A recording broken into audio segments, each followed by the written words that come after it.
Kereta VS Mobilio di Deli Serdang, 3 ibu pengajian tewas, seorang penumpang terpental. Kecelakaan terjadi mobil Honda Mobilio dan kereta api di Desa SM Diski, Kecamatan Sunggal, Kabupaten Deli Serdang, Sumatera Utara, Sabtu, tanggal 30 Maret tahun 2024. Mengutip Kompas.com, tidak ada palang di lokasi kejadian. Akibat kejadian ini, 4 orang meninggal dunia. 1 dari 4 korban tewas adalah Alfikar, 54, yang merupakan sopir mobil Honda Mobilio. Kronologi kejadian, mobil yang dikendarai Alfikar melaju dari arah selatan Jalan Binjai ke arah utara Jalan Paya Bakun Deli Serdang. Sesampainya di TKP, diduga pengemudi mobil Honda Mobilio bernomor polisi BK 1278 GI kurang berhati-hati. Di saat bersamaan, kereta api Kalilawang sedang melintas. Lantaran perlintasan tersebut tidak berpalang, kecelakaan pun tidak bisa dihindarkan. Kereta api menabrak bagian samping kiri mobil Mobilio. Hal ini mengakibatkan Mobilio terhempas dan keluar dari jalur rel kereta api. Adapun 3 korban jiwa lainnya diketahui adalah para wanita,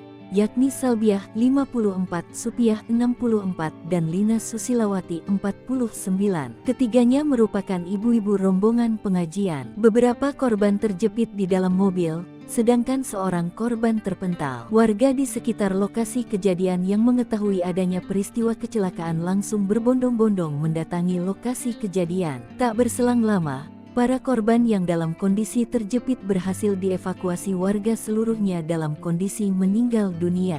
Menurut warga, sopir Mobilio terlebih dahulu berhenti menurunkan salah satu penumpang tak jauh dari lokasi kejadian. Karena ada suara kereta api, penumpang yang sudah turun itu mengejar sambil memanggil. Namun, teriakan penumpang itu tidak terdengar oleh sopir Mobilio.